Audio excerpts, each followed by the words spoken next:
जिसने ऐसा निश्चय कर लिया है कि मृत्यु लोक में क्या ब्रह्मलोक में भी वो सुख नहीं है जो हम खोज रहे हैं, वह सुख भगवान के धाम में, नाम में, रूप में, लीला में विराजमान है। जब तक हम भगवत धाम का आश्रय और वास स्वीकार नहीं करते, निरंतर भगवान नाम जप नहीं करते, प्रभु के रूप का ध्यान नहीं करते, उनकी लीला चरित्र का गान और श्रवण नहीं करते, तब लगी कुशल न जीव कहूं, सपने हो मन विश्राम, जब लगी भजत न राम कहूं, शोक धाम तज काम। कामनाओं का पुंज है ये संसार, एक कामना पूर्ण होती बहुत से खड़ी हो जाती है, और ये कामनाएं शोक का समुद्र हैं, था नहीं पा सकते, इतना शोक भरा हुआ है इन कामनाओं में। तो जब तक सुख धाम, प्रभु का नाम, प्रभु का धाम, प्रभु की रूप, प्रभु की लीला से हम नहीं जुड़ेंगे, तब तक हमारी मांग पूरी नहीं होगी। कोई कितना भी प्रयास कर ले, प्रकृति की मांग पूरी होने पर भी हमारी मांग पूरी नहीं होगी, क्योंकि हमारी मांग परमात्मा सुख है, ना कि प्रकृति सुख। श्रीपाद कह रहे हैं नमस्तेभ्या, मैं उसे नमस्कार करता हूं जिसने ऐसा निर्णय कर लिया कि ना अंतर सुख है ना बाहर, अर्थात इस मृत्यु लोक के अंतर्गत ना सुख है ना बाहर के जनलोक, तपलोक, सत्यलोक, महालोक, अतल, सुतल, पाताल, रसातल, तलातल, महातल, वितल, कहीं भी सुख नहीं। जो हम खोज रहे हैं, जो हम खोज रहे हैं, इंद्रिय और मन को तो ऐसा भ्रम हो गया है कि संसार में सुख है, सुंदर स्त्री मिल जाए, सुंदर पुरुष मिल जाए, सुंदर खाने पीने को कोई चिंता न रहे, खूब रुपया पैसा मिल जाए, यही, और इसमें चिंता न रहे, ऐसा हो ही नहीं सकता। जिसकी भोग और ऐश्वर्य में चित्तवृत्ति तल्लीन हो गई है या अपहृत कर लिया है भोग ऐश्वर्य ने जिसकी चित्तवृत्ति का, वो कभी परमात्मा सुख का अनुभव ही नहीं कर सकता, वो कभी परमात्मा प्राप्ति का भाव ही नहीं कर सकता। इसलिए वो नमस्कार योग्य है जिसने मृत्यु लोक के सुखों का त्याग कर दिया और परलोक के सुखों की आशा छोड़ दी और एकमात्र प्रभु के धाम का आश्रय लेकर प्रभु के नाम रूप लीला में तन्मय हो गया, वो वास्तविक नमस्कार योग्य है। जिस वृंदावन धाम की एक लता की समानता करोड़ों कल्पतरु नहीं कर सकते, जिस वृंदावन की रज की समानता वैकुंठ नहीं हो सकता, अगर वो वृंदावन धाम हमको कृपा करके स्वीकार किए हुए है, हमें आश्रय दिया, हमें वास दिया, ये हमारे ऊपर श्री जी की अहेतु की कृपा। जहां के वृक्षों में इतनी सामर्थ्य है कि प्रेम लक्षणा भक्ति को प्रकाशित करके उसका पोषण करते हुए प्रिया प्रीतम की प्राप्ति करा दे, यहाँ की लताओं में इतनी सामर्थ्य है। वृंदावन की लता सम कोटि कल्पतरु नहीं, जैसे कल्पतरु के नीचे जाओ, जो कामना करो वो पूर्ण कर देगा, पर प्राकृतिक। पर वृंदावन की लताएं तो श्यामा श्याम की प्राप्ति करा देती है। भूषी रुहा पोषकाहा, जो भाव श्री प्रिया प्रीतम की प्राप्ति कराने में समर्थ है, वो भाव प्रकट कर देती है वृंदावन की लताएं और उसका पोषण भी करती है। इसलिए वृंदावन की लता के नीचे नाम कीर्तन करना, वृंदावन की लता के नीचे वाणी जी का पाठ करना, वृंदावन की लता के नीचे प्रिया प्रीतम का ध्यान करना, इससे वृंदावन की लता की विशेष कृपा होती है उपासक के ऊपर। वो कोई भी लता हो, सब लता यहां ब्रह्म स्वरूप है, सब भगवत स्वरूप है। जहां की प्रेम लक्षणा भक्ति स्वयं नवयुवती रूप धारण करके आलिंगन करने के लिए तत्पर है, अर्थात यहाँ के वासी के हृदय में प्रेम लक्षणा भक्ति स्वयं प्रकाशित हो जाती है श्रीधाम वृंदावन की कृपा से। भक्ति सद्वनिता, जो भक्ति है ये साध्वी नारी की तरह उसके हृदय का वर्ण कर लेती है, जिस हृदय ने यह निश्चय कर लिया कि मैं अखंड वृंदावन वास करूंगा। तो सद्वनिता, साध्वी नारी की तरह भक्ति उसका आलिंगन किए रहती है, अर्थात कभी एक क्षण के लिए भी उसके हृदय से प्रेम लक्षणा भक्ति दूर नहीं होती, जो श्रीधाम वृंदावन का आश्रय और वास स्वीकार कर लेता है। जहां हरिदास वर श्री गिरिराज जी महाराज विराजमान है, तो गिरिराज जी महाराज मूर्तिमान श्री कृष्ण वपु हैं, श्री कृष्ण का साक्षात स्वरूप है गिरिराज जी। गिरिराज जी का स्मरण, गिरिराज शिला का स्पर्श, गिरिराज जी की परिक्रमा, गिरिराज जी की तलहटियों की रज में लौटना, वहां बैठकर कीर्तन पद गायन वाणी गायन करना, यह साक्षात प्रिया प्रीतम की प्राप्ति का स्वरूप है। यत्र श्री हरिदास वर गणिताः खट्टायमानाः शिला, जो हरिदास वर श्री गिरिराज जी महाराज है, इनकी शिलाओं में बैठकर प्रिया प्रीतम प्रेम की बातें करते हैं। इन्हीं को सैया रूप में प्रयोग करके इन्हीं शिलाओं के ऊपर श्री प्रिया प्रीतम शयन करते हैं, खेलते हैं, क्रीड़ा करते हैं। हम उस स्थान का आश्रय और वास लिए हैं जहां सद्वनिता की तरह भक्ति आलिंगन करने के लिए व्याकुल है, जहां की लताएं कोटि कल्पतरु को भी हे कर देने वाली हैं, जहां की लताएं प्रेम लक्षणा भक्ति का भाव प्रकाशित करके पोषित करने वाली हैं। तद वृंदावनम अद्भुतम सुखमयम को नाम नालंबते, ऐसे अद्भुत सुख को प्रदान करने वाले वृंदावन का कौन आश्रय नहीं लेगा? वही नहीं लेगा जो दुर्भागी होगा। सद्भागी वही है जो भगवान के नाम रूप लीला धाम का आश्रय ले लिया है।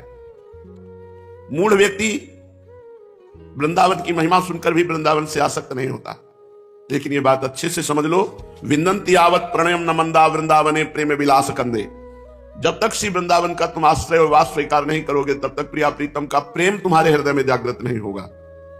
अय मंद बुद्धि, भटकना छोड़ दे, भगवत धाम श्री वृंदावन इसका आश्रय ले ले, इसका वास स्वीकार कर ले। ये कल्पतरु के समान है, संपूर्ण कामनाओं को पूर्ण कर देगा वृंदावन। हम लोग अज्ञानी जीव हैं, सोचते हैं बिना किए कैसे प्राप्त हो जाएगा। तो हम आपसे प्रश्न करते हैं कि बिना किए आपका शरीर है? आपने रचा है क्या शरीर अपना? आपने अपनी बुद्धि बनाई? आपके पास जो कुछ है, एक भी वस्तु, व्यक्ति, स्थान अपनी रचना का बोल दो। ये सब भगवान की रचना है। भगवान ने अपने संकल्प से तुम्हारी रचना की है, अनंत ब्रह्मांडों की रचना की, और जिसकी रचना की है उसका भरण पोषण स्वयं भगवान कर रहे हैं।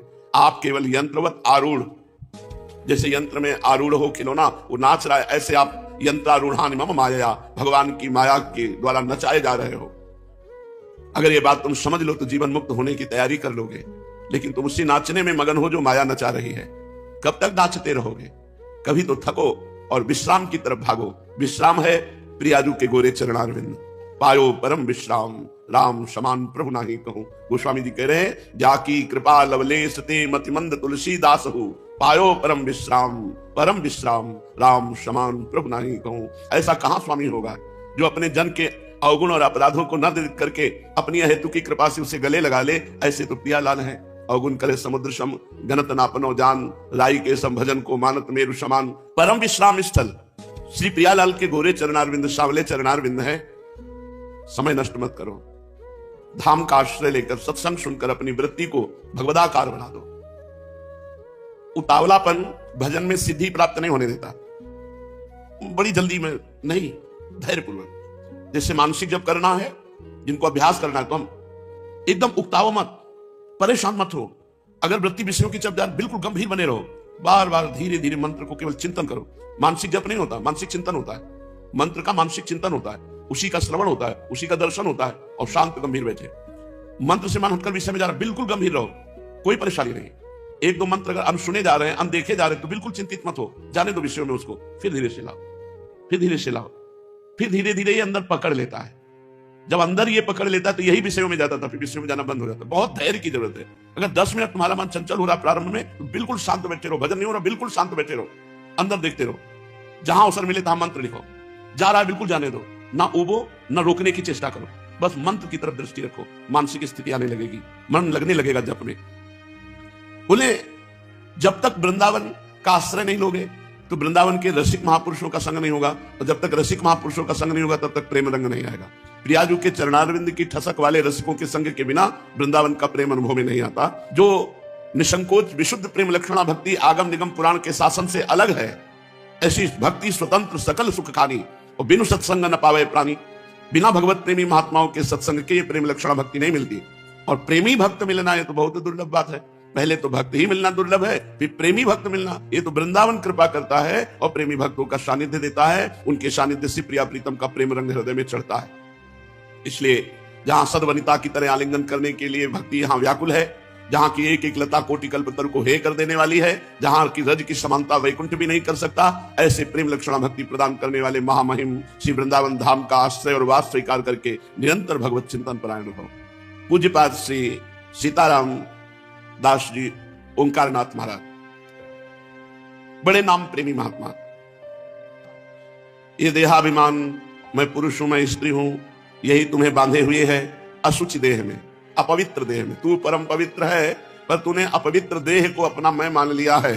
अनित्या, अशुचि और दुखा नाम, ये दुख प्रदान करने वाला देह अपवित्र देह है, अशुचि है। इस पर जो तुमने अभिमान कर लिया है, यही तुम्हारे जन्म मरण का हेतु है। नित्य सुखात्मा ख्याति अविद्या, ये अविद्या इस अनात्म शरीर में अभिमान करा करके दिव्य सुख से वंचित कर देती है। जो दिव्य परमात्मानंद है, अभी आप उसकी कल्पना भी नहीं कर सकते कितना वो सुख है। वास्तविक सुख क्या है? जब सहज में मंत्र चलता है और मधुर मधुर रूप की झांकी होती है, उस समय ऐसा लगता है हे भगवान, हमारा ये दुर्भाग्य कब खत्म होगा कि मैं किसी को देखूं ना, किसी से बोलूं ना, रात दिन केवल आपके चिंतन में बना रहूं। हे प्रभु, मुझे ये सुख प्रदान कीजिए अपने चिंतन का। अभी जब हम नाम जप करते, चिंतन करते, तो पहाड़ जैसा, बोझा जैसा लगता है। आप करते रहिए, एक दिन जिस समय अविद्या क्षीण होगी, अज्ञान नष्ट होगा, तो आप नाच पड़ेंगे कि हमको भगवान ने सबसे ज्यादा प्यार किया जो अपना चिंतन दिया। आपको भगवान प्यार करते हैं, इसकी पहचान जितना अधिक चिंतन जो करता है वही भगवान का प्यारा है। भगवान का प्यारा वही है, दुलारा वही है जो अधिक चिंतन भगवान का करता है। ये विषय सुख मिल जाना, रुपया पैसा मकान गाड़ी घोड़ा, ये सब मायाकृत है, ये सब भुलावा है। आज नहीं तो कल छूट जाएगा प्यारे, तुम्हारे हाथ में नहीं आएगा कुछ पकड़ में। तो अगर भगवत चिंतन हो रहा, ये शाश्वत है, तीनों काल में, तीनों लोकों में, हर जगह आपका साथ देगा नाम।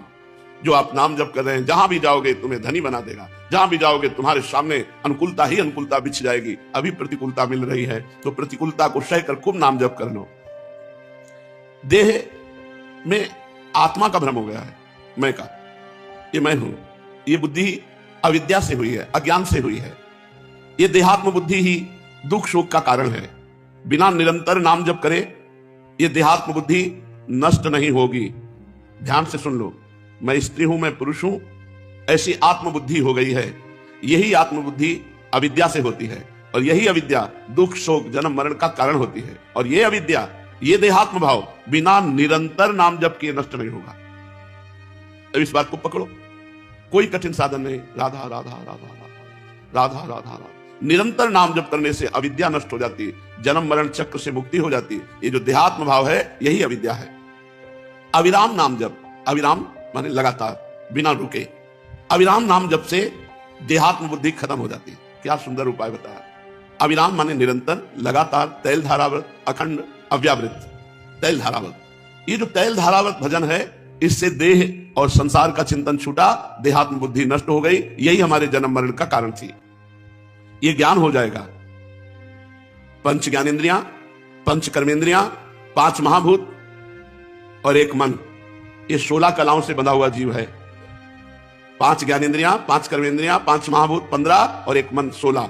इन 16 कलाओं ने जैसे बादल सूर्य को ढक ले, ऐसे हमारे ज्ञान के आवरण को ढक दिया है। और बड़ी विचित्र बात यह है कि हम अपने दुख देने वाले इन 5 कर्मेंद्रिय, 5 ज्ञानेंद्रिय, पंच महाभूत और मन, इनको अपना मानते हैं और इन्होंने ही हमें दुख देने के लिए हमारे ज्ञान को ढक दिया है।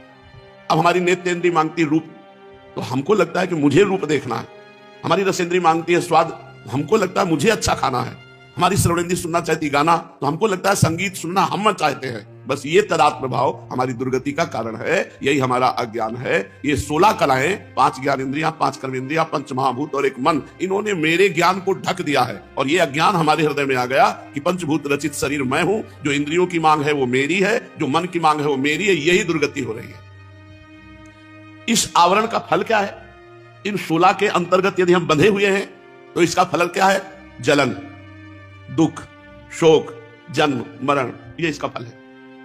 अगर आप अव्यावृत भजन करते हैं, अव्यावृत माने बिना रुके निरंतर भजन करते हैं, तो आपकी जलन मिट जाएगी, आपके दुख मिट जाएंगे, आपका शोक मिट जाएगा, आपका जन्म मरण मिट जाएगा।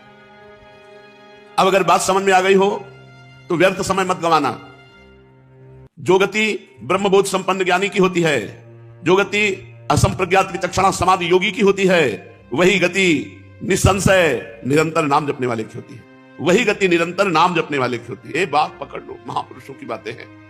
भगवान देवादिदेव महादेव परम वैष्णवाचार्य शिव कहते हैं, हे देवी, हे पार्वती, मैं तुम्हें एक गुह्य बात बताता हूं, गुप्त बात बताता हूं। समस्त वेद, पुराण और संहिता और समस्त ग्रंथों का करोड़ों बार पाठ किया। भगवान शिव है, करोड़ों बार उनका निरीक्षण किया। उसमें जो सार बात पकड़ में आई वो नाम आई। भगवान शिव कह रहे मैं तुम्हें गुप्त बात बताता हूं। वेद पुराण शास्त्र जितने दुनिया में हैं, सभी इन्हीं के बनाए तो हैं। करोड़ों बार उसका निरीक्षण करके निकाला गया कि सबका सार है नाम। जो करोड़ों बार वेद मंत्रों, शास्त्रों, पुराणों, संहिताओं का अध्ययन करने से पुण्य होता है, वो एक नाम से प्राप्त हो जाता है।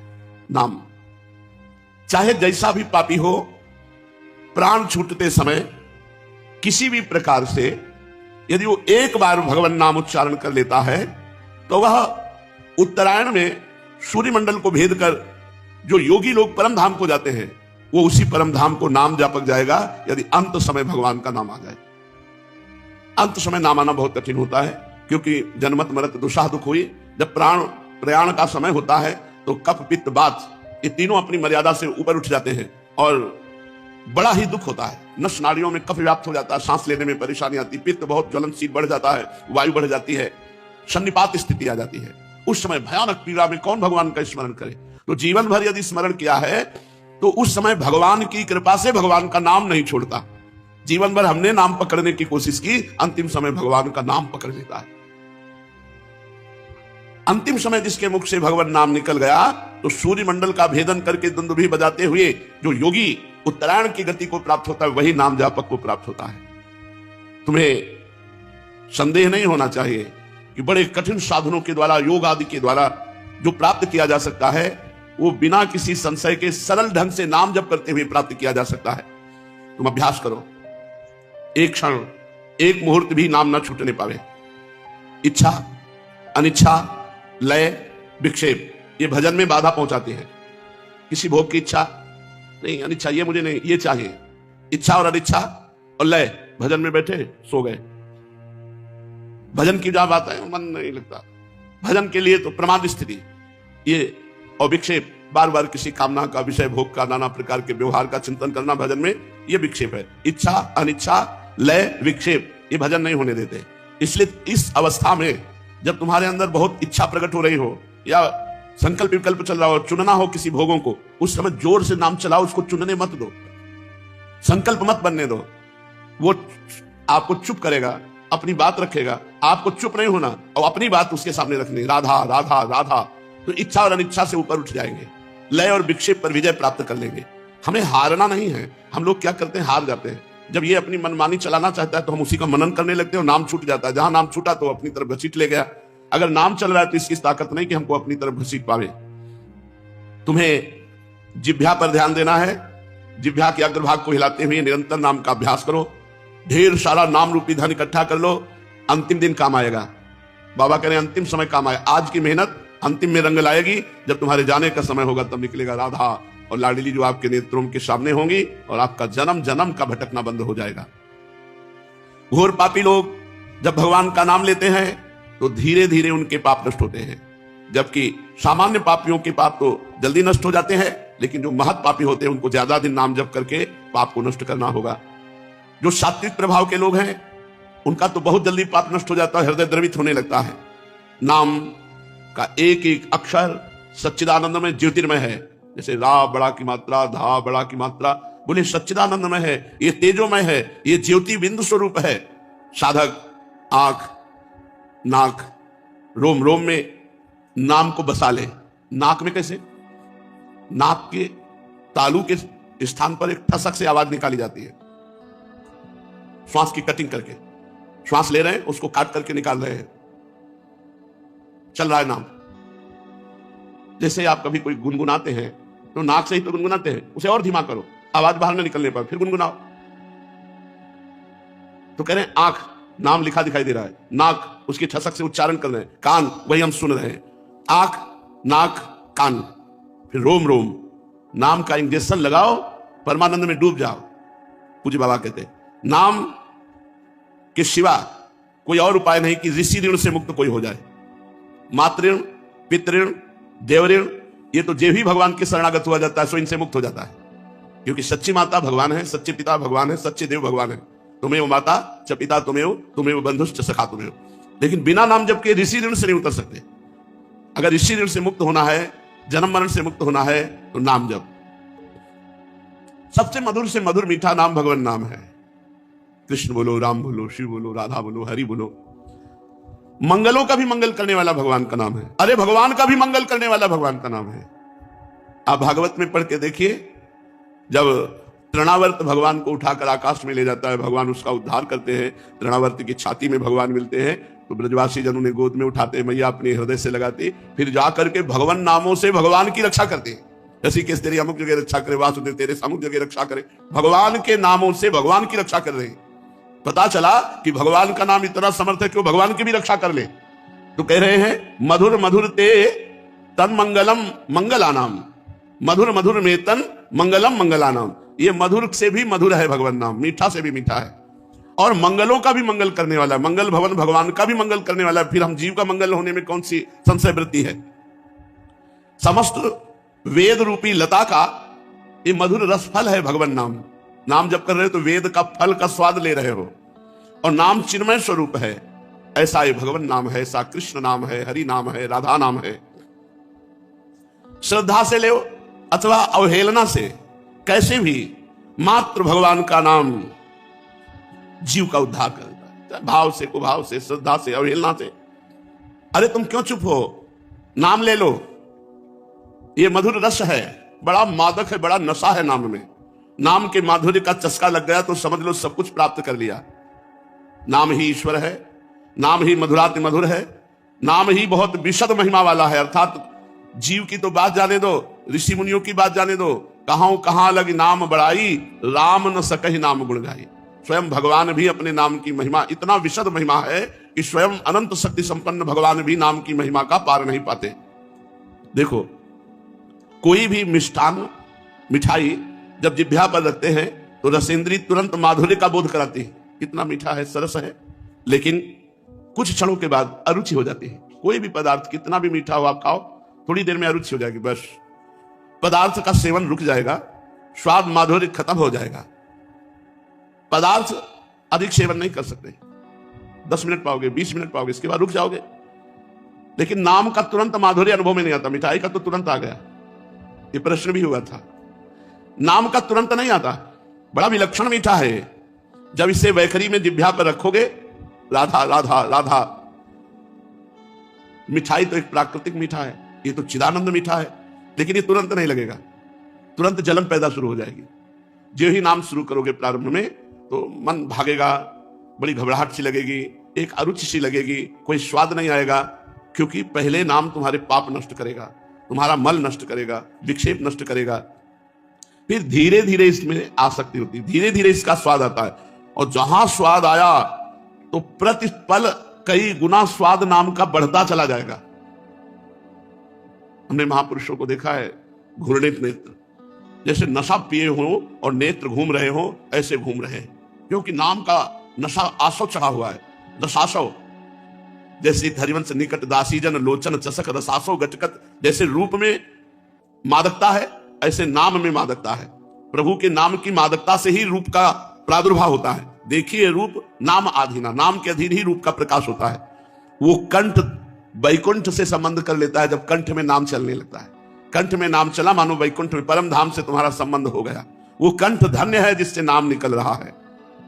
और ये मधुर मधुरतम होता हुआ वैखरी से मध्यमा में पहुंचेगा, गले में, और मध्यमा से फिर हृदय में पहुंचेगा सहस्त्रसार, सहस्त्रसार हृदय से फिर सुषुम्ना नाड़ी, फिर सुषुम्ना नाड़ी से कुंडलनी, अपने आप कुंडलनी जागृत हो गई। सुप्त भुजंगिनी जिसे कहते हैं, ये नागिन की तरह होती है, इसलिए भुजंगिनी कहा।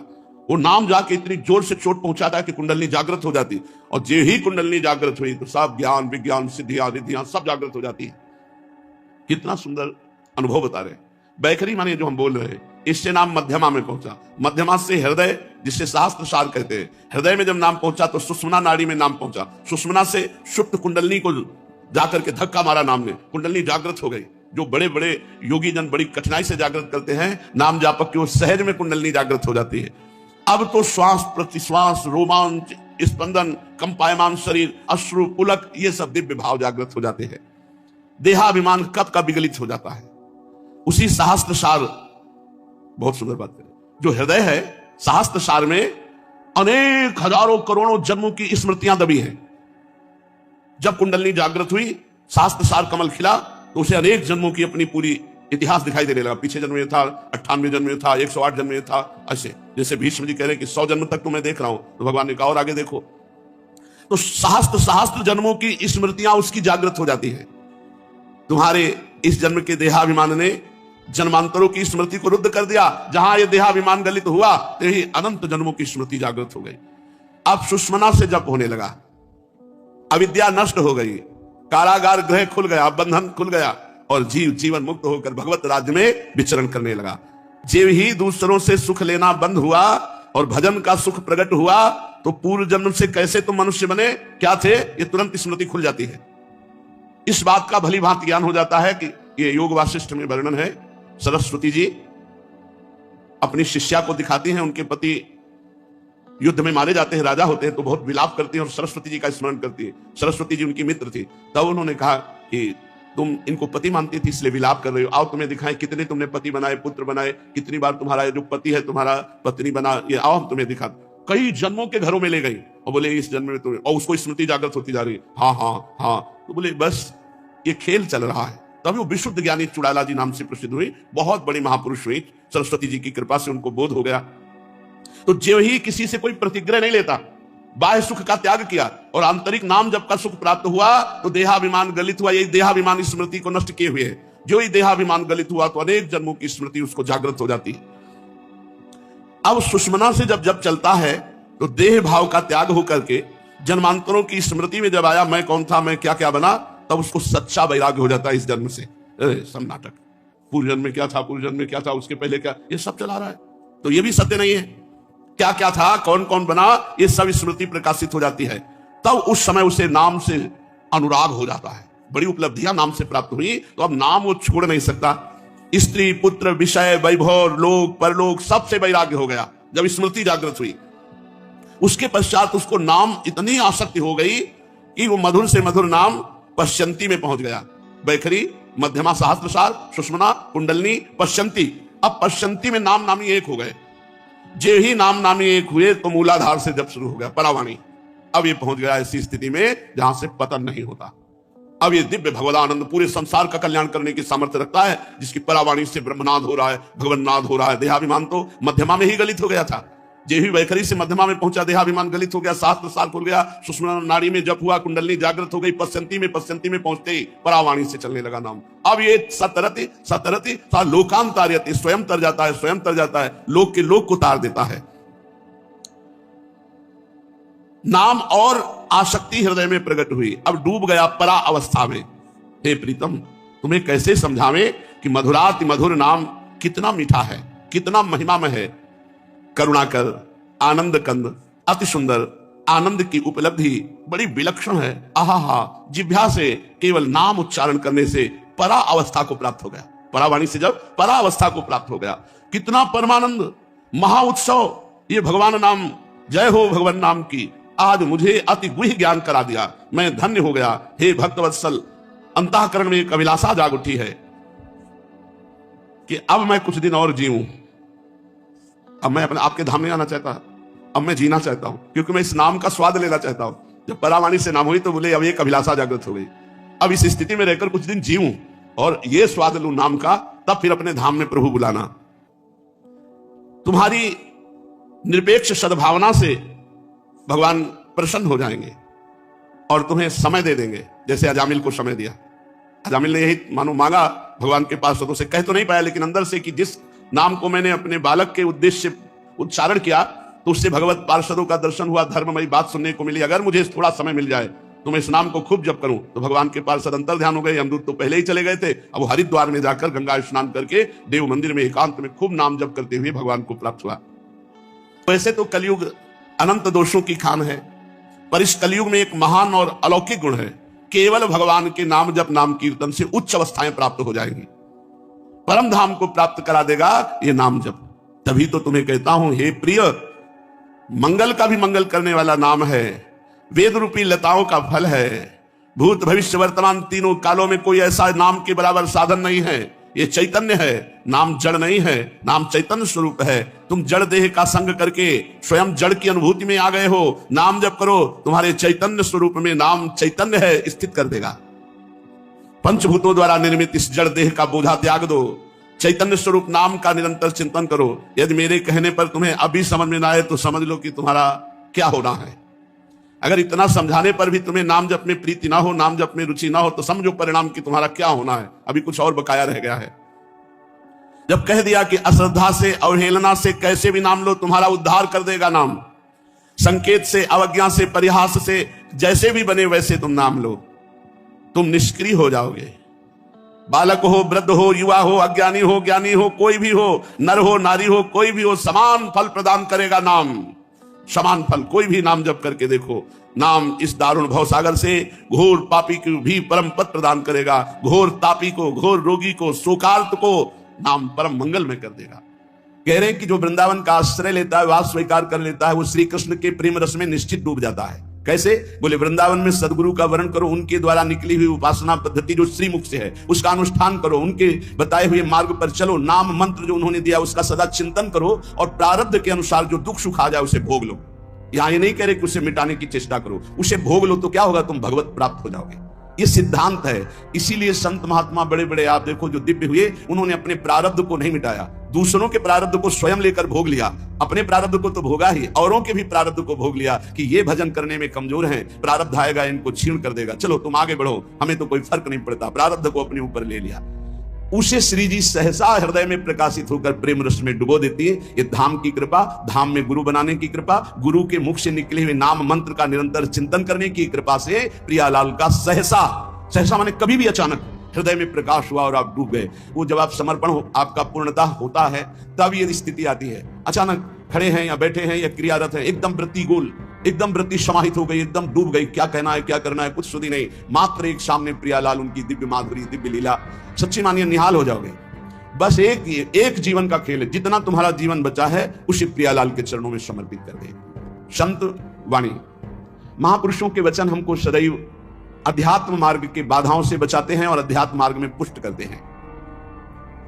यहां कह रहे हैं जो साधक भगवान के मार्ग में चल रहे हैं उनके लिए सावधानी की बातें हैं, बहुत सावधान होकर सुने और इनसे बचें। जो उपासक इन बातों से नहीं बचता वो अपने लक्ष्य से भ्रष्ट हो जाता है, इसलिए बहुत काम की बात है। पहला है किसी भी सभा समिति संगोष्ठी में शामिल ना होना, जहां एक दूसरे की कटाक्ष हो रही हो, जहां एक दूसरे की निंदा की जा रही हो, जहां ये सब नहीं, इसमें नहीं फंसना, साधक को नहीं फंसना। भगवत प्राप्ति करने वाले साधक को सबसे पहले बचना है। आ जाना वहां सभा है, आज वहां समिति है, वहां ऐसा संगोष्ठी है, इस विषय की चर्चा है, नहीं। सत्संग, एकांत सेवन, भगवत सेवा, सत्संग, इष्ट मिले और मन मिले, मिले भजन रस रीति, ताहा निसंग कोहे मिलिए तासों कीजिए प्रीति, कभी नहीं गए। कई तरह की हानियां हो जाती है, साधक बहिर्मुख हो जाता है। इसलिए साधक को कभी सभा में, समिति में, ऐसी जगह नहीं जाना चाहिए। मना कर रहे हैं। सभा समितियों में शामिल होना मानो अपनी साधना को नष्ट करना है। जो लक्ष्य प्राप्ति के लिए चलना चाहता है, सभा समिति संगोष्ठी, ये नहीं। एकांत सेवन, सत्संग सुना, अपरिचित जीवन, किसी से कोई परिचय नहीं। अखबार पढ़ना, समाचार देखना, ये उनके लिए सही है जो समाज सेवी हैं, जो समाज में विविध पदों में हैं, लेकिन जो भगवत प्राप्ति करना चाहता है उस साधक के लिए ठीक नहीं। न समाचार पत्र पढ़ना और न समाचार सुनना, न समिति सभा में जाना, न किसी राजनीतिक या व्यवहारिक संगोष्ठी को सेवन करना, नहीं। हम सबके हृदय में विराजमान उस परमात्मा तत्व को जागृत करने के विषय में बोलते हैं। सबका हृदय मंदिर बने और सबके हृदय रूपी मंदिर में भगवान का प्रादुर्भाव, केवल उसकी चर्चा होती है।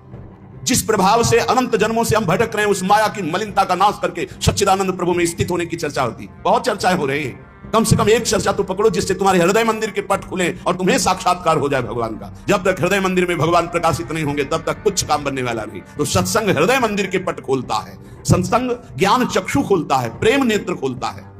सभा समितियों में जाना, पक्ष विपक्ष की वार्ता करना, समाचार पत्र पढ़ना, समाचार देखना, इस साधक को छोड़ देना चाहिए।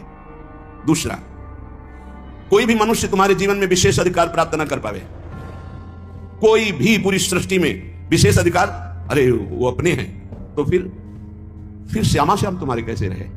श्यामा श्याम तो तभी अपने माने जाएंगे जब कोई और अपना ना हो। मेरे तो गिरधर गोपाल दूसरों ना कोई, सिद्ध महान प्रेम रस में डूबी हुई मीरा जी के वचन, मेरे तो गिरधर गोपाल दूसरों ना कोई। गोस्वामी तुलसीदास जी, एक भरोसो एक बल एक आस विश्वास, एक राम घनश्याम हित चातक तुलसीदास।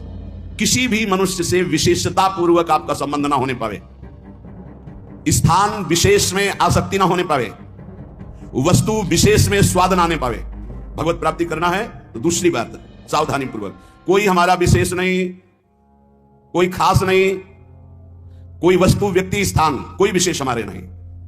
जहां राखो तहां रहो, मान सुख रास है। जहां मेरे स्वामी जैसे रख रहे हैं वैसे रह रहा हूं, मेरा नहीं मेरे स्वामी का, जब चाहे तब हटा दे, जब चाहे तब रख ले, उनकी बात है। वस्तु जैसा चाहे वैसा भेज दिया, वैसा हम उसका सेवन कर रहे हैं, हमारे लिए कोई खास वस्तु नहीं, मेरे स्वामी ने भेजा इसलिए बात है। तीसरी, मठ या आश्रम की स्थापना करके उसके विषय में चिंतन करना और धन आदि की चाह करना, यह साधक भगवत प्राप्ति से भ्रष्ट होने की वृत्ति है। यह सिद्धों का कार्य है, साधकों का नहीं। मठ आदि की स्थापना करना यह सिद्धों का कार्य, आचार्यों का कार्य है। आश्रम आदि की निर्माण वृत्ति करके फिर उसके संचालन के विषय में चिंतन करना, फिर रुपया पैसा इकट्ठा करना, और जब मर गए तो बाद में जो चार शिष्य हैं आपस में झगड़ा करना, मुकदमाबाजी शुरू होना। बचो इससे। जैसे बने बनाए मंदिर हैं, बने बनाए जगह है, हमको वास मिल रहा है, वास कर रहे, हटा दिए जाएंगे, फिर फुटपाथ में बैठ जाएंगे, पर हमारा कोई चिंतन चुरा ले, ऐसा नहीं। हम ऐसा कुछ नहीं करेंगे जिससे हमारा चिंतन बंटवारा हो जाए। मेरे प्रभु हैं, वो थे, वो रहेंगे। उनके एक निमिष मात्र से अनंत ब्रह्मांडों का सृजन हो जाता है। वो जहां रखेंगे जैसे रखेंगे, जहां रखो तहां रहो, मान सुखरास है। उपासक किसको बैठा ले? स्थान विशेष में आ सकती नहीं, व्यक्ति विशेष में आ सकते नहीं, वस्तु विशेष में आ सकते नहीं। हमारे लिए ना कोई वस्तु विशेष है, ना स्थान विशेष है, ना व्यक्ति विशेष है। मठ और आश्रम आदि की स्थापना करके उसके चिंतन में डूबना, अपने मन को मानो दुर्गति का मार्ग चयन कर लेना। थोड़ा सा कड़वा लगेगा ये बात। हम कह रहे हैं सिद्धों का कार्य साधकों का नहीं, साधकों को नहीं फंसना चाहिए।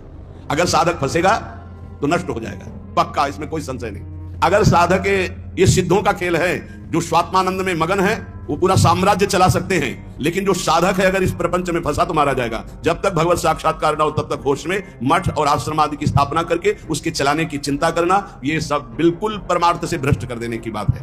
चौथा, साधन में आलस्य, प्रमाद अपनी दिनचर्या में कभी नहीं होना चाहिए। गुरु प्रसाद से अभी तक, अब आगे भगवान जाने। अगर 102 बुखार भी है, हमारा नियम है 12:30 बजे 1 बजे जगना, तो जगना है, जगना। पैदा लाते थे, अब ठीक उसी समय राउंड लगा के अपनी दिनचर्या है। अपनी दिनचर्या में 1 मिनट का फर्क नहीं। या तो आराम से सो सकते हैं, नहीं, आराम कहां, जब तक शरीर में श्वास है आराम नहीं। इसको ऐसे रगड़ा जाता जैसे कंजूस मालिक नौकर से, ऐसे इस शरीर का प्रयोग किया जाता है। एक एक श्वास बचा बचा के भगवान के चरणों में, और खूब मेहनत करा इससे। ये किस काम में आएगा? खा खा के अगर वजन बढ़ा रहे हो तो लकड़ी का वजन बढ़ेगा, फूंक दिया जाएगा शरीर, और किस काम में आएगा? ना उठने में सुविधा, ना दिनचर्या में सुविधा। जब शरीर बढ़ जाता है ना, अरे थोड़ा कम खाओ, खूब इसको व्यायाम प्राणायाम और अपनी दिनचर्या मेहनत करो, खूब नाम जप करो, भजन करो, इसके लिए मिला है। बोले साधन में आलस्य नहीं होना चाहिए, अपनी दिनचर्या में प्रमाद नहीं होना चाहिए। किसी भी साधक दिनचर्या में प्रमाद का मतलब है अपने जीवन को नष्ट करना। ये नींद अच्छा है या राधा राधा रटना अच्छा है? हम कहते थोड़ा सो लो। नींद में केवल सुख जो मिलता है वो 5-6 घंटे संसार का चिंतन छूट गया, इस बात का है। तो तुम बैठे बैठे जागृत में यदि ऐसा अभ्यास बना लो, उसे समाधि कहते हैं। न जागृत है, न स्वप्न है, न सुषुप्ति है, भगवदाकार वृत्ति है। इसी के लिए तो हमारा मानव जीवन हुआ है। साधक अपनी साधना में प्रमाद न करे। कभी 3 बजे, कभी 4 बजे, कभी 5:30 बजे, कभी 2 बजे, ऐसी दिनचर्या नहीं। एक राइट दिनचर्या, 2, 4, 5 मिनट की बात अलग, पूरे जीवन, आजीवन एक दिनचर्या चलनी चाहिए साधक की। फिर कर लेंगे प्रमाद, दीर्घ सूत्रता, ये नहीं होना चाहिए। 11 माला कहा है, आज 5 माला हुए, कोई कल 11 और 6, फिर कल जब 11 और 6 पूर्ति करें तो 6वें पूरे, 11 फिर आगे कल, धीरे धीरे नियम ही खत्म हो गया, खत्म। हम कभी इस बात से राजी ना हो कि हमारा मन भजन के लिए आगे चलता है। जब हम दीक्षा देते हैं तो इतना जरूर कहते हैं कि 11 माला गुरु मंत्र के अधिक जपो तुम्हारे सौभाग्य का विषय पर। हमारा नियम 11 कम से कम प्रारंभिक स्थिति में, 12 पद कम से कम चतुरासी जी के पूरी पाठ कर जाओ, तुम्हारे अहो भाग्य, धन्य भाग। रो रो कर जब नाम पुकारते हैं तब कृपा होती है। पता नहीं कौन सी परिस्थिति ऐसा आ जाए कि लाद कर तुम्हें धाम से बाहर फेंक दिया जाए। हाँ, कोई रोग हो सकता है, कोई घटना घट सकती है, इसलिए सावधान। प्रमाद स्थिति नहीं, दीर्घ सूत्रता नहीं, अपने दिनचर्या में कोई फर्क नहीं पड़ना चाहिए। जिसकी दिनचर्या ठीक नहीं है, पूज्य सदगुरुदेव भगवान के वचन, साधु की पहचान उसकी दिनचर्या से होती है। जिसकी दिनचर्या राइट टाइम फिक्स चलती है, साधुता ठीक चल रही है। अगर दिनचर्या में व्यवधान, तो तुम्हारे जीवन में व्यवधान है, हटा दो, अपनी दिनचर्या में आओ। दिनचर्या ठीक होनी चाहिए। गुरुजनों के वचनों में, शास्त्र के वचनों में अविश्वास, अश्रद्धा या उपदेश दिए हुए कार्य के लिए निश्चय की कमी। आपको ऐसा करना है, हाँ हाँ कर लेंगे, नहीं वही करना है जो आज्ञा हो गई, बस सब बात बन जाएगी। 5वां, कोई तुमसे विजय प्राप्त करने आया है शास्त्रार्थ के लिए, पहले ही हाथ जोड़कर हार जाओ। अगर भगवत प्राप्ति करनी, परास्त करने की कोशिश मत करो। 6वां, अपने को संत मानना और दूसरों को दोष दर्शन करना, यह साधक का नाश कर देने वाला होता है। अपने को संत मानना, दूसरों को असंत मानना, मतलब पतन का रास्ता निश्चित कर लिया। आचार्य चरण कह रहे, क्वा हम तुच्छा परम अधमा प्राण हो गर्ह कर्मा, कहा मैं तुच्छ अधम अपराध करने वाला। अपने को असंत और दूसरों को संत माने। 7वां, दूसरों के दोष देखना और उनको प्रकाशित कर देना, यह केवल गुरु की वृत्ति में होना चाहिए। वो अपने शिष्यों के दोष देखकर उसे प्रकाशित करके नष्ट कर दे। बकाया साधक को यह कभी वृत्ति नहीं रखनी चाहिए कि दूसरों के दोष देखकर और उनको प्रकट करना, चुगली करना। अगर साधक किसी के दोष देखता है तो उसी के सामने उसको फटकारे, तब तो मित्र माना जाएगा। और उसके चले जाने के बाद यदि पीछे चर्चा करता है तो उसे निंदा करते हैं, निंदा करने से पाप लगेगा। तुम्हारे अंदर वही दोष बहुतायत मात्रा में जागृत हो जाएगा। शब्द याद कर लो। अगर किसी के प्रति तुम्हारा दोष दर्शन है तो उसी के सामने कहो उससे, ए भाई, हमने सत्संग में सुना है, ये जो तुम्हारी बात है ना, ये ठीक नहीं है, इसको सुधार कर लो, तो निंदा नहीं मानी जाएगी। वो चला गया, इसके बाद आप उसकी चर्चा करते हैं, अब ये पाप होगा। पर निंदा की त्यावत नहीं कछुआत, मूर्ख पर्वत पाप को ले चल अपने साथ। 8वां, किसी भी मनुष्य का ना शरीर से अपमान, ना वाणी से अपमान, और ना मन से उसके नाश का चिंतन। जो तुम्हारा अहित कर रहा है, तुम्हारी निंदा कर रहा है, तुम्हारा अपमान कर रहा है, तो तुम्हें लौट कर अपमान नहीं करना। यह सिद्धांत है भगवत प्राप्ति का। और मन से संकल्प नहीं बनाना कि भोगोगे, क्योंकि तुम भजन करते हो, अगर ऐसा सोचे तो वो भोगेगा जरूर, लेकिन तुम्हारा भजन भगवत प्राप्ति के योग्य नहीं रह जाएगा। नवा, पर चर्चा, बैठ कर सदैव दूसरे के विषय की चर्चा। ये साधकों में कुछ दोष होते हैं, इसलिए इसका सुधार करना चाहिए। पर चर्चा, पर निंदा से साधक को बहुत बचना है। ये जबान बहुत दुष्ट है, इसको रोको, वाणी को रोको। वाणी एक अमोल है, जो कोई बोले जान, हे तराजू तौल के तब मुख बाहर आन। और 10वां, सीरियल, नाटक, सिनेमा, नौटंकी, ये सब साधक नहीं। असत साहित्य नहीं पढ़ना, नहीं देखना, नहीं सुनना, बहुत बड़ा प्रभाव पड़ता है। इससे बहुत बड़ा प्रभाव पड़ता है, बहुत बड़ा प्रभाव पड़ता है। आपको अनजाने में पतन के मार्ग में आपको ले जाएगा। आपको सुनना है सत्संग, तो सुनने वाला यंत्र रखिए। ये सुनने के लिए ये जो टच वाला मोबाइल है, बचो इससे, पक्की बात है। इसको हम बहुत प्रार्थना पूर्वक निवेदन करते हैं कि साधक जो घर से निकला है भगवत प्राप्ति के लिए, टच वाले मोबाइल से बचे। जहां भगवत प्राप्ति की लालसा से आपने वैराग्य लिया, वहां भोगों की लालसा पैदा कर देगा। जहां आप खोले मोबाइल, तो आपके ऑप्शन ही ऑप्शन है। और मन कभी भगवत ऑप्शन सुनना चाहे तो बड़ा पवित्र मन होता है। हाँ, ये संसारिक बात है। इसमें क्या है? अच्छा, इसमें क्या है? ढूंढते ढूंढते वहां पहुंच गए जहां नहीं पहुंचना चाहिए, और आपको नष्ट कर देगा। सत्संग सुनना है तो यंत्र रखो सत्संग सुनने का। 11वां, शास्त्र विरुद्ध कोई भी आचरण ना हो, नहीं तो भय को प्राप्त हो जाओगे। बड़े शेर दिल होकर के भी तुम्हें गुलामी ऐसे की सहनी पड़ेगी जो तुम सोच नहीं सकते। अगर अशास्त्रीय थोड़ा भी कर्म हुआ तो वही तुम्हें रौंद देगा। एक छोटा सा, एक नीच प्रवृत्ति वाला तुम्हारे ऊपर शासन कर लेगा।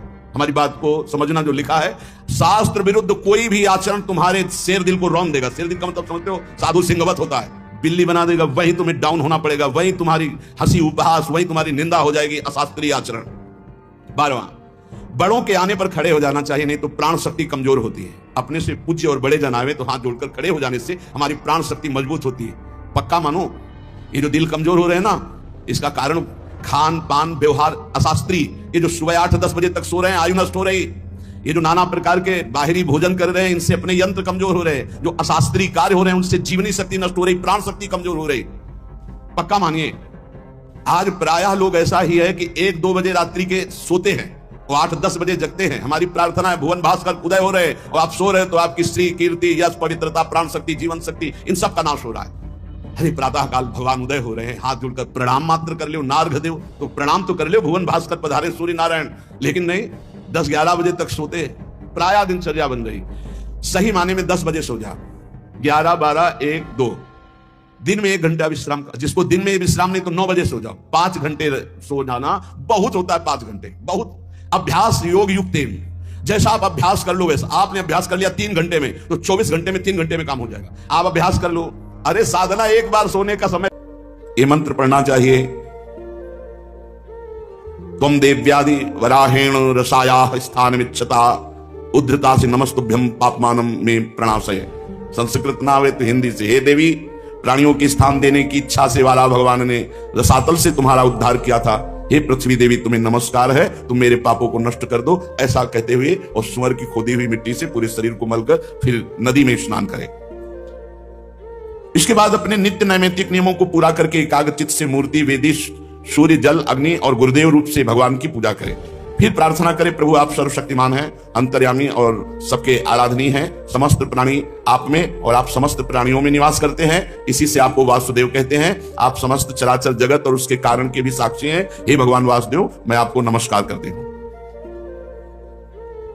भगवान को नमस्कार करके भगवान की स्तुति करें कि आप सबके प्राण हैं, आप इस जगत के स्वरूप हैं, आप योग हैं, योग के कारण हैं, आदिदेव हैं, पीताम्बरधारी केशव। मैं आपकी स्तुति करती हूं, आपकी चरण रज की उपासना करती हूं, आपकी कृपा लालसा प्राप्त करने के लिए।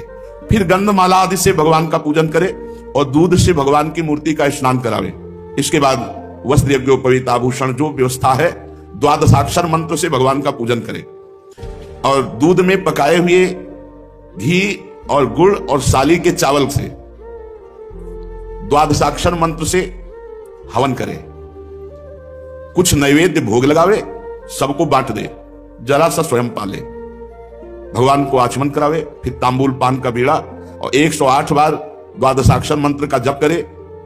फिर 4 प्रदक्षिणा दे और भूमि पर लौटकर साष्टांग दंडवत प्रणाम करे, निर्माल्य को सिर पर लगावे और वो जो खीर बनावे रोज कम से कम 2 ब्राह्मणों को पवावे, उनको दक्षिणा दे, सत्कार करे, ब्रह्मचर्य से रहे, प्रातः काल स्नान करके दूसरे दिन फिर ऐसी पूजा करे, फिर भगवान को वैसे ही दुग्ध स्नान की, फिर वैसे ही 2 ब्राह्मणों को, 12 दिन तक ऐसे ही ब्रह्मचर्य रहकर वो स्वयं केवल दूध पिए, पयोव्रत कहते हैं, और भगवान की ऐसे आराधना करे, जो चाहेगा वो प्राप्त हो जाएगा। ये फाल्गुन शुक्ल प्रतिपदा से लेकर त्रयोदशी पर्यंत ब्रह्मचर्य से रहे, भूमि पर शयन करे, 3 समय स्नान करे, झूठ न बोले, पापी आदमी से बात न करे और पाप की बात न करे, और छोटे बड़े सब भोगों का त्याग कर बिल्कुल ऐसे ही रहे जैसे संत, किसी भी प्राणी को कष्ट न पहुंचाए, भगवान की आराधना करे, तो ये बहुत कम समय में 12 दिन में ये पयोव्रत रखने वाला जो कामना करेगा उसकी पूर्ति हो जाएगी। अत्यंत एकाग्रचित होकर के इसकी आराधना करना चाहिए। पयोव्रत, इसका नाम पयोव्रत है। ब्रह्मा जी ने मुझे बताया था, मैंने तुम्हें बता दिया। देवी तुम भाग्यवती हो, तुम इसको कर सकती हो। कल्याणी, भगवान को संतुष्ट करने वाला ये सर्व पयोव्रत है जिससे भगवान प्रसन्न होते हैं। परीक्षित, अपने पतिदेव महर्षि कश्यप जी का उपदेश प्राप्त करके अदिति ने सावधानी से 12 दिन तक पयोव्रत का अनुष्ठान किया। जे ही पूरा व्रत हुआ तो सामने देखा भगवान प्रकट हो गए।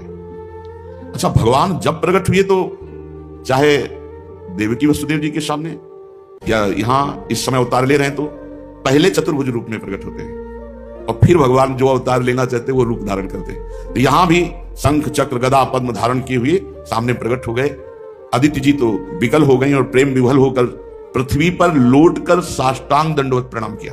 फिर उठकर हाथ जोड़कर भगवान की स्तुति करने की चेष्टा की, परंतु इतना आनंद, इतने आंसू की बोल ना सकी। सारा शरीर पुलकित हो गया और आनंद उल्लास के साथ कंपायमान शरीर चुपचाप खड़ी है। परीक्षित, यज्ञेश्वर भगवान श्रीहरि देख रहे थे। माता अदिति धीरे धीरे साहस करती है कि भगवान का कुछ स्तवन करें, पर स्थिति इतनी प्रेम विकल है। फिर हिम्मत की और लड़खड़ाए हुए शब्दों में कहा, आप यज्ञ के स्वामी हैं, स्वयं यज्ञ हैं, आप अच्युत हैं। आपके चरण कमलों का आश्रय लेकर घोर पापी भी भव समुद्र से तर जाता है।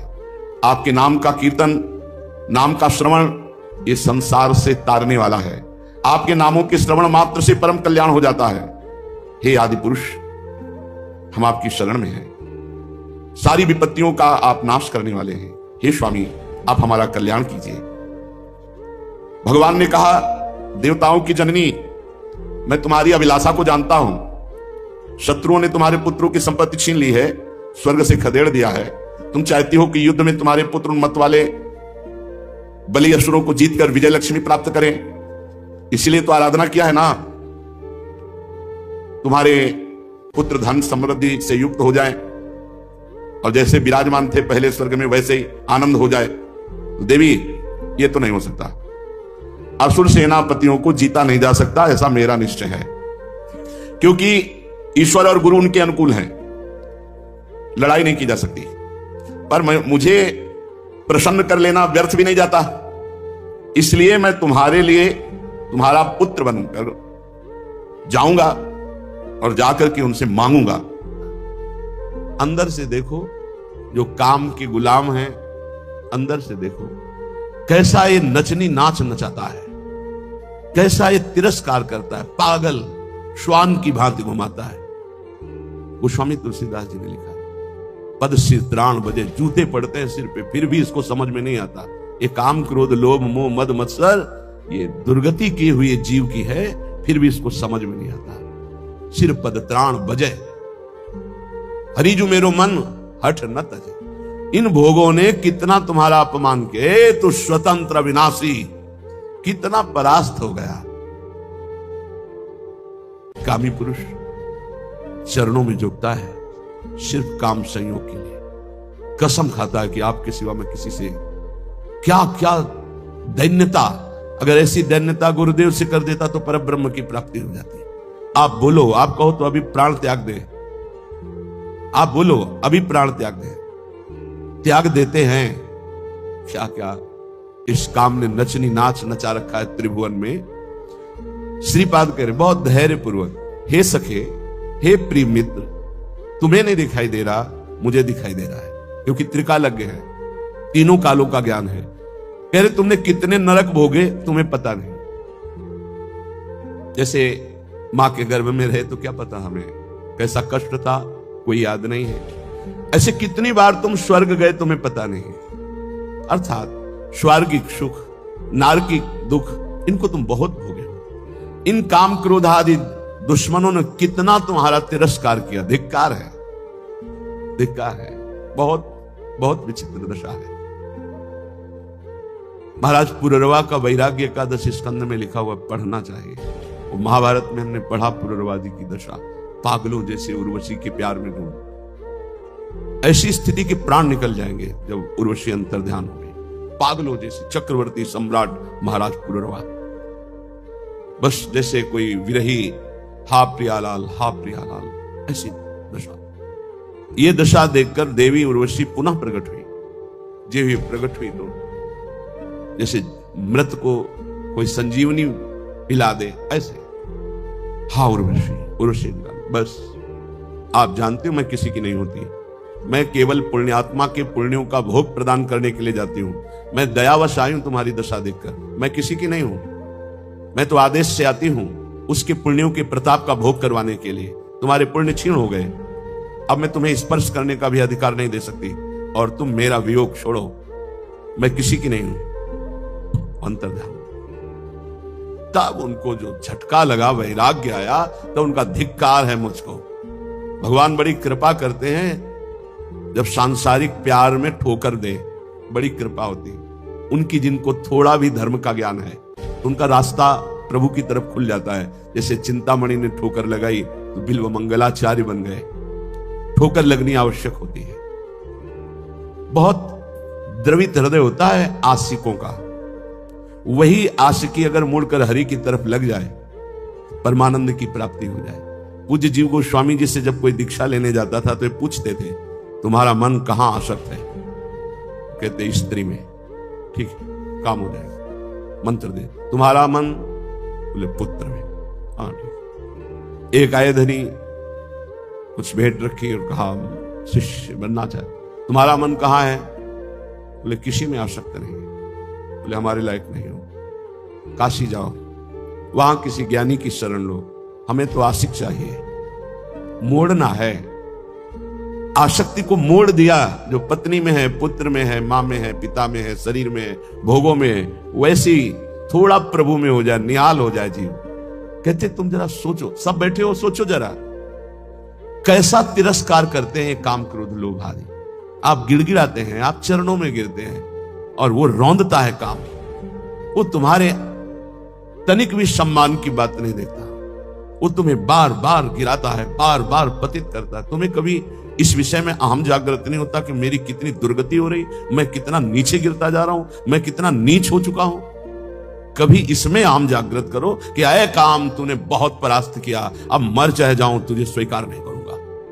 एक बार करो तो भगवान का बल जागृत हो जाए। जहां अहंकार नहीं करना चाहिए वहां अहंकार करते हैं। गुरुजनों से, पूज्य जनों से, शास्त्रवेत्ताओं से, भगवत प्रेमियों से यहां दैन्यता, यहां गिड़गिड़ाओ, यहां बार बार अपने अहंकार को गिराओ तो यहां मंगल हो जाएगा। लेकिन नहीं, यहां अहम दिखाओगे और वहां काम की गुलामी में गिड़गिड़ाओगे। वहां अपने अहम को जागृत करो तो तुम्हें वीर समझे कि अय काम, अब तक बहुत परास्त किया, आज मैं भगवान के चरणों का आश्रय लेकर देखता हूं कि तू अब कैसे परास्त करता है। तू भी भगवान की शक्ति से युक्त है, तो मैं भी भगवान का अंश हूं और उन्हीं की शक्ति से संपन्न हूं। देखता हूं तू मुझे कैसे परास्त करता है। यहां हम जागृत करो तो कुछ समझ में आवे। इन काम आदि दोषों ने कितना तिरस्कार किया। हे सखे, कभी तूने सोचा नहीं? अब वर्तमान में सोच लो, अभी इसी क्षण।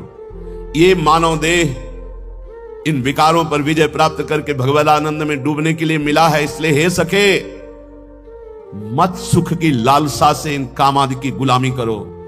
ये कभी सुख नहीं देने वाले। क्लेश, अशांति, जलन के सिवा नहीं मिल सकती।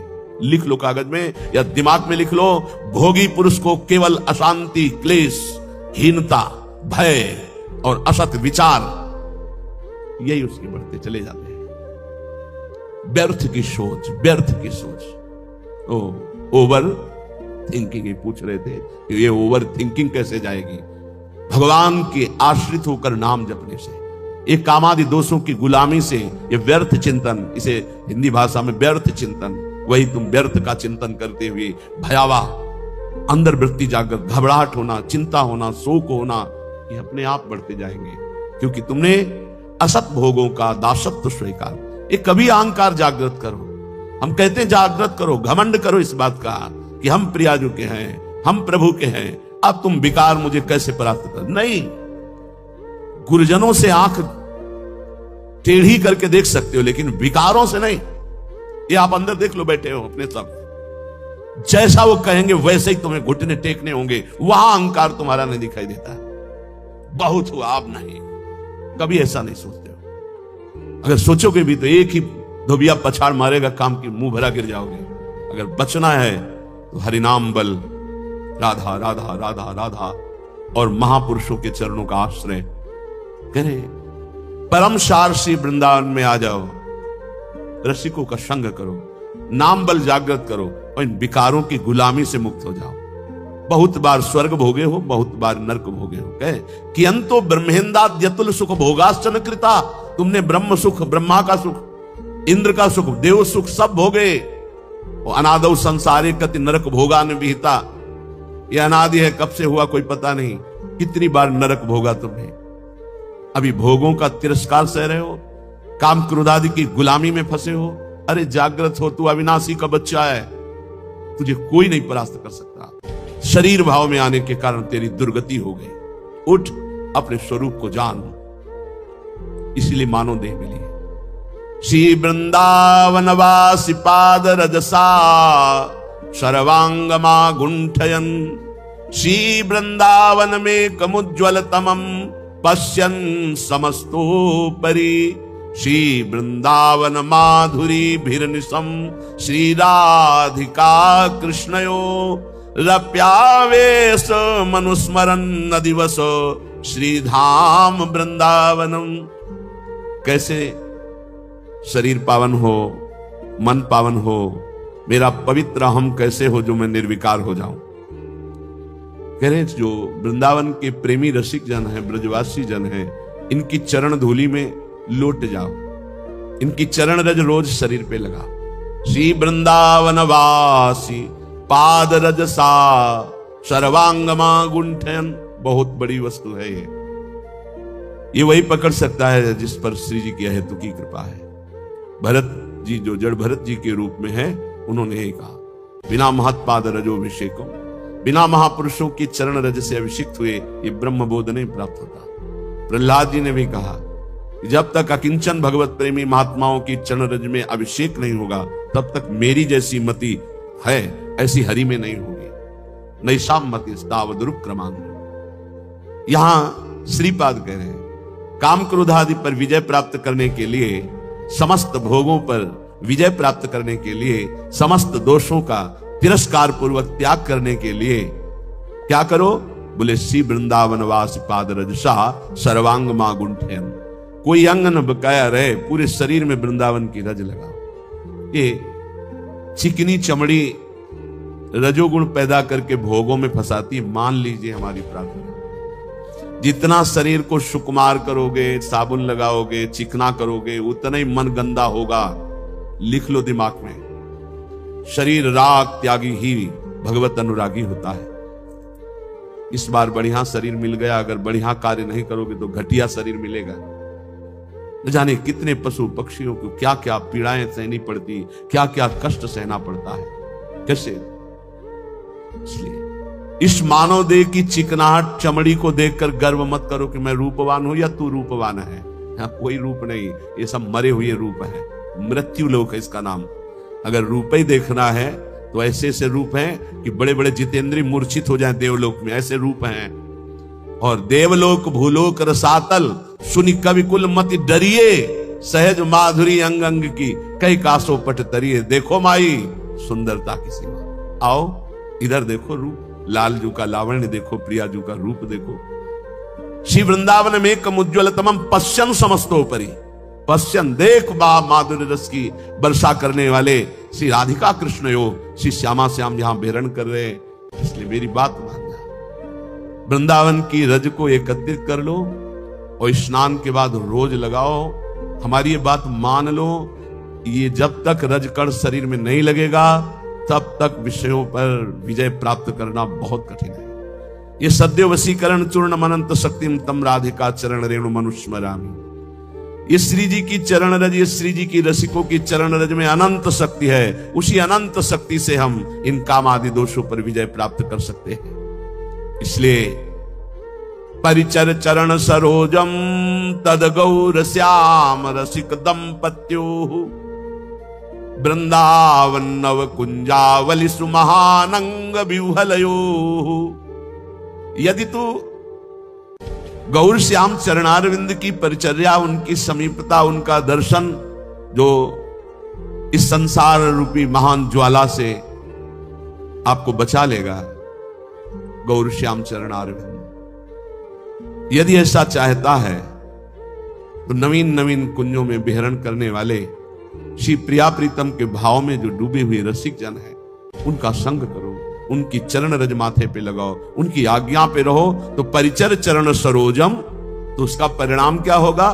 तद गौर श्याम रसिक दंपत्यो, दंपति श्री प्रिया प्रीतम जी, ये आपके नेत्रों में ऐसी सामर्थ्य दे देंगे कि फिर ये दृश्य बदलने लगेगा।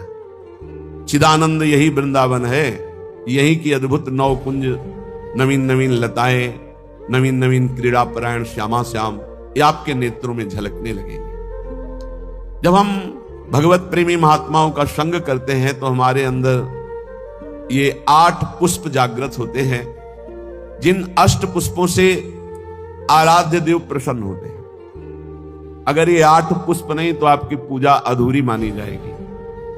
हर उपासक के हृदय में ये 8 पुष्प जागृत होते हैं, तब इष्ट देव पूजा स्वीकार करके प्रसन्न हो जाते हैं। ये शास्त्र सम्मत, और ये अभी तो आज आपको सुना रहे, ये नैष्ठिक ब्रह्मचर्य में ही बात पकड़ में आ गई थी। तभी हितधाम तक प्रगट सेवा बहुत ही उदासीनता पूर्वक होती थी। कभी पोशाक नहीं धारण कराया, कभी जैसे छवि जो विराजमान यही छवि थी, यही नाम सेवा। स्नान और गुरुजी जो इत्र दे देते थे, वो इत्र लगा दिया, और इतना मिश्री का टुकड़ा भोग। हर समय हमारे अंदर यही था कि प्रियाजू का भोग और प्रियाजू के पुष्प कुछ अलग होते हैं, उनकी प्राप्ति हो पहले। अहिंसा सत्यमस्तेयम ब्रह्मचर्य मकलकता एतानि मानसान्याहुर व्रतानि हरितुष्टये। क्या कह रहे हैं? जो इन व्रतों का पालन करता है उसको 8 पुष्प प्राप्त होते हैं। जो पुष्प हैं उनका नाम अभी बताए देते हैं, पर उन पुष्पों की प्राप्ति का उपाय बता रहे हैं। पुष्प है अहिंसा प्रथमम पुष्पम, द्वितीयम कर्णग्रहा, तृतीयकम भूत दया, चतुर्थम शांतिरेव च, समस्तु पंचमम पुष्पम, ध्यानम चैव तु सप्तमम, सत्यम चैवाष्टमम पुष्प, मेतैस्तुष्यति केशवः। ये 8 पुष्प हैं, ये उसको प्राप्त होते हैं। इन्हीं पुष्पों से भगवान को अधीन किया जाता है, इन्हीं पुष्पों को भगवान पसंद करते हैं। जो व्रत है ये कायिक व्रत कहा जाता है, जिसमें हम फलाहार रहते हैं, दुग्धाहार रहते हैं या जल पीकर रहते हैं। इसके द्वारा अगर मानसिक व्रतों की स्थापना नहीं हुई तो कायिक व्रत का कोई महत्व नहीं है। आजकल तो व्रत का उपहास किया जाता है, व्रत का उपहास किया जाता है।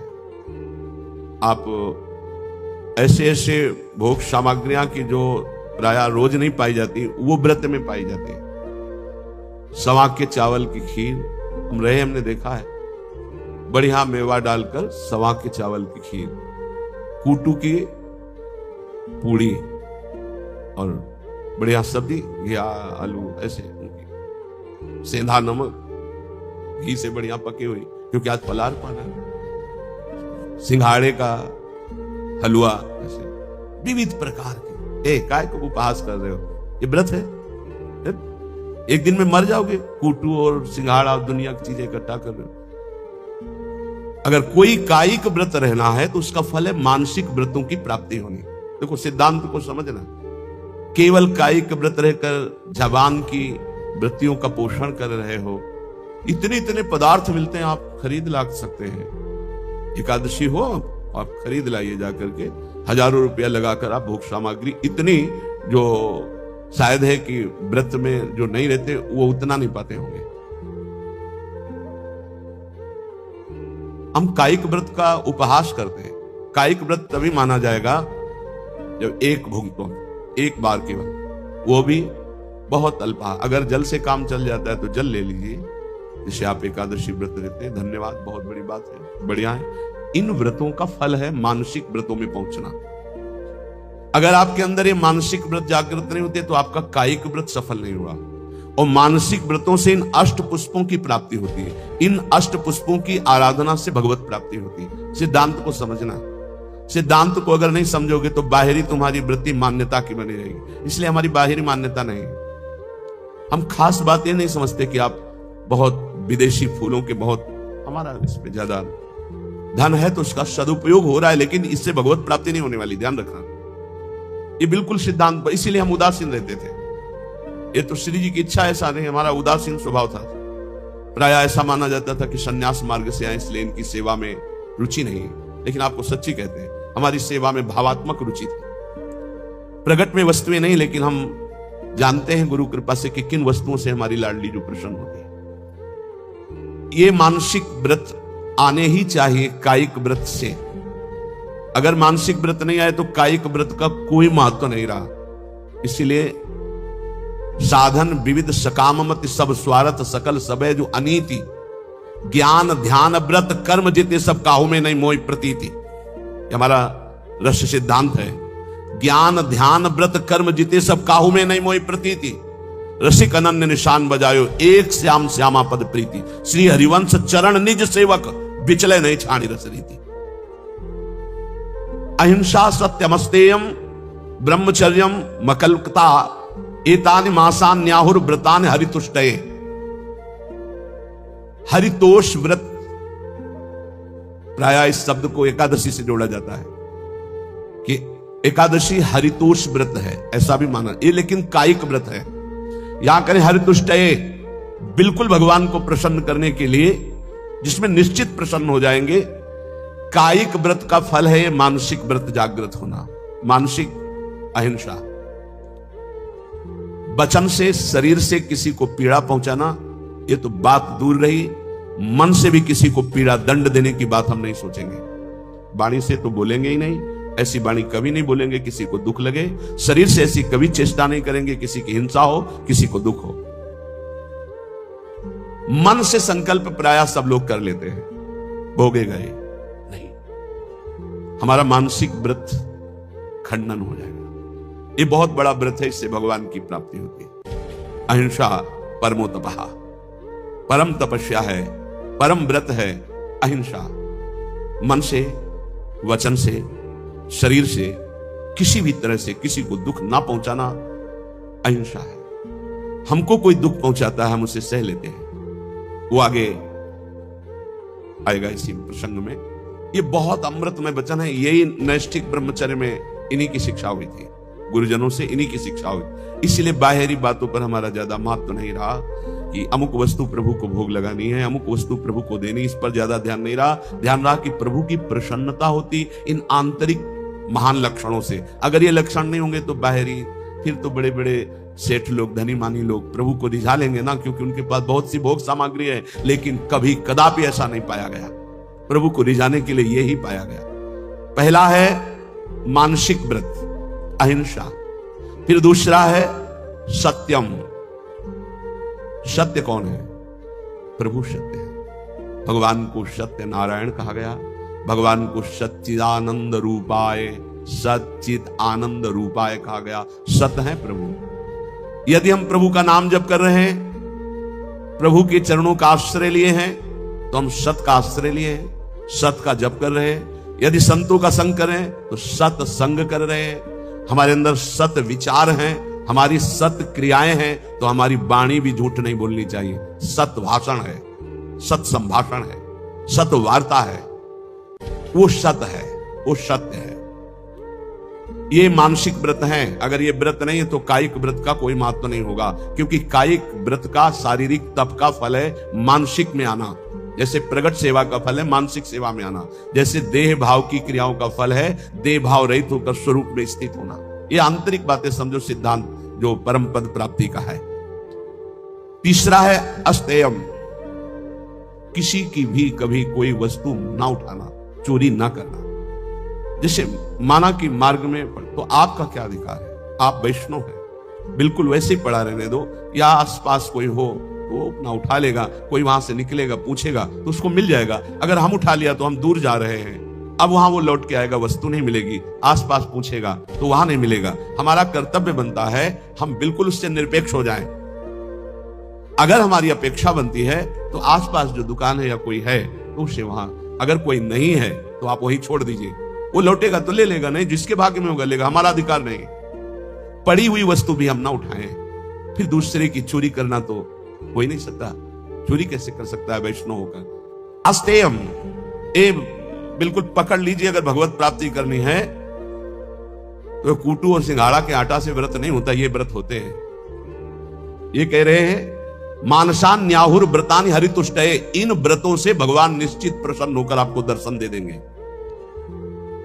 चौथा ब्रह्मचर्यम, ब्रह्मचर्य, ये बहुत सुंदर व्रत है, बहुत महिमाशाली व्रत है। बड़े भाग्यशाली हैं, बड़े कृपा पात्र हैं जो इस व्रत को धारण करते हैं। हम कह रहे हैं सम्यक रूप से ना धारण करो तो जैसे 15 दिन में एक बार एकादशी रहते हो, ऐसे गृहस्थी में भी व्रत धारण कर लो कि हम इतने दिनों तक ब्रह्मचर्य रहेंगे। फिर संयोग गृहस्थ धर्म के अनुसार भगवान को प्रणाम करके, देवी देवताओं को नमस्कार करके गृहस्थ धर्म की पूर्ति के लिए। अन्यथा अपने पास ऐसे 20 गृहस्थ हैं जिनकी संतानें हो गई और कसम पूर्वक ब्रह्मचर्य रह रहे हैं, हम उनको प्रणाम करते हैं। मतलब बिल्कुल कहीं 100 में 1% भी हमें अविश्वास नहीं उनके प्रति।